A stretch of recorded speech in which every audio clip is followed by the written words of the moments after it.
about the main points of the report.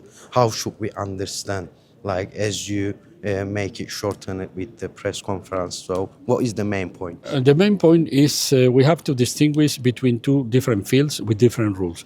One is the accession process regarding democracy, and there are no progress. It can be a progress in the accession process. And the other side is the partnership. We have to encounter a way to deal with Turkey as a partner and as a neighbor. We are not changing geography. We have to deal with Turkey because it's a very important neighbor. Then we have to encounter the way.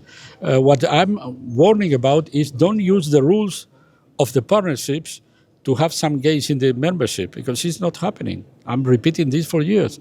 Don't use any kind of geopolitical rationale, military power and that kind of things to be used to downgrade our demands.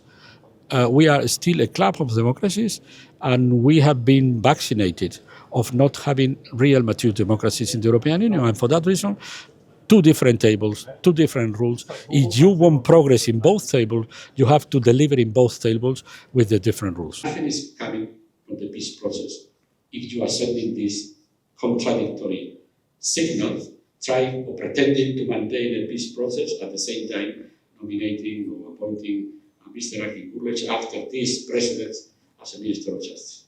I can be more clear. About the peace process, also 24 and 25 numbers in the report, it's very clearly explained. So, what would you like to say about the peace process? What I notice, the peace process is stalled, meaning somebody has to take some steps, and it's clear that the Kurdish side made a big, important political steps, but now when the ball is in the roof of the authorities, I see there was delay measures, a lot of time to deliver the report, and what rationally the Kurdish party is asking, but let's do something about the next steps. Is there a draft law about the reintegration of the former guerrilla or activists or whatever you can call these people or not? But they are right. They are entitled to request moves from the other side because it's true that the Kurds they did a big political move. So another important point about the report is the peace process is first time in EU's bodies mentioned legally. So can we say now? Legally. Can we say now it's in a different level on the eyes of the EU? No, the peace process is a political process. But to advance in this political process, maybe you have to conduct some laws if needed. This is a political process in which there are conversations, there are talks, there are political measures, and probably the process needs legal steps. But then this legal step has to be examined, and if the Turkish political stakeholder decided to put the process inside the national parliament, then probably the steps have to be taken in the national parliament. And what I'm asking is why there are no more steps. What is the reason for this moment of let's say of frozen the process? And I think it's needed that both parts advance with proposals, not only one part. So how does the EU approaching to the peace process? Does it supported by you? Well, we are very prudent. We are not mingling in the process. This is a national process. I always insist in the fact that this is a national process, meaning a Turkish process. It has to be conducted under the umbrella of the Turkish constitution. That for me is clear. I don't want to talk about process regarding other countries, not Iraq, not Syria. This is a process that has to be conducted in the framework of the Turkish constitution, but at the same time you have to move. What is the role of the European Union? Only if we are requested to do something, we are eventually doing.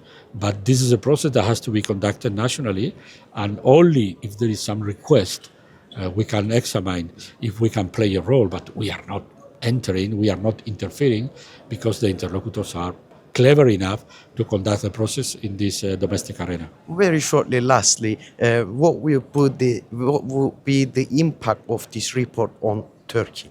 I'm expecting the assessment of the Minister of Foreign Affairs. That is going again the same, dismissing as a whole the report as biased and not objective and damaging and showing a lot of prejudices. That's for sure. But this is to escape the debate. This is an escaping strategy, and I think the report it has been carefully drafted. There is a lot of content. There is a lot of issues, and just to dismiss the report with a short statement, okay, it's comfortable, but it's not tackling the problems. And I think, for sure, me myself, I'm a friend of Turkey. I would like to see Turkey closer to the European Union.